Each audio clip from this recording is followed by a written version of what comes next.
সাধারণ মানুষের সমস্যার কথা সরাসরি শুনে দ্রুত সমাধানের বার্তা নিয়ে ঘাটালের মনসুকায় অনুষ্ঠিত হলো জনতার দরবার। ঘাটালের বিজেপি বিধায়ক শীতল কপাটের উদ্যোগে আয়োজিত এই কর্মসূচিতে ভিড় জমান এলাকার বহু বাসিন্দা। পানীয় জল, রাস্তা, আলো সহ বিভিন্ন নাগরিক সমস্যা ও অভিযোগ সরাসরি বিধায়কের সামনে তুলে ধরেন স্থানীয়রা।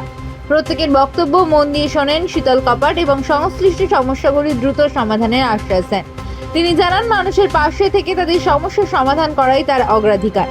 জনপ্রতিনিধির কাছে সরাসরি নিজেদের কথা বলতে পেরে সন্তোষ প্রকাশ করেছেন এলাকাবাসী। ভবিষ্যতেও এমন জনসংযোগমূলক কর্মসূচি নিয়মিত চালিয়ে যাওয়ার দাবি উঠছে।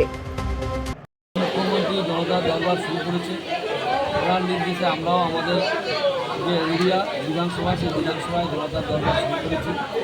আমরা চাই যে জনতার দরবার মানে জনগণের দরবার।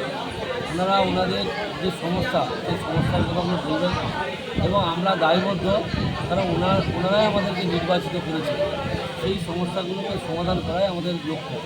সেই জন্য আমরা একদম গ্রাম স্তর পর্যন্ত পৌঁছে যাওয়ার চেষ্টা করছি।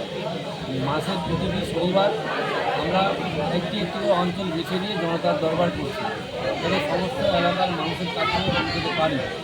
বর্তমান পরিস্থিতি পরিবেশ অনুসার আমরা প্রতিটা মানুষের বাড়ি থেকে পৌঁছতে পারছি না। জনতার দরবারের মাধ্যমে তাদের কাছে পৌঁছাবার চেষ্টা করছি, তাদের যে সমস্যা, সেই সমস্যাগুলো সমাধান করার চেষ্টা করছি। সেই জন্য আমরা জনতার দরবারের ব্যবস্থা করছি। আজকে যেমন আমরা মনসুকা 3 নম্বর অঞ্চলে বসেছি, এর পরের শনিবার আমরা ঘাটাল ঘোষণা দেবো, তারপরের শনিবার আমরা মহর্ত 6 নম্বর অঞ্চলে বসবো। এইভাবে পাট করে আমরা প্রতিটা অঞ্চলে আমরা বসি।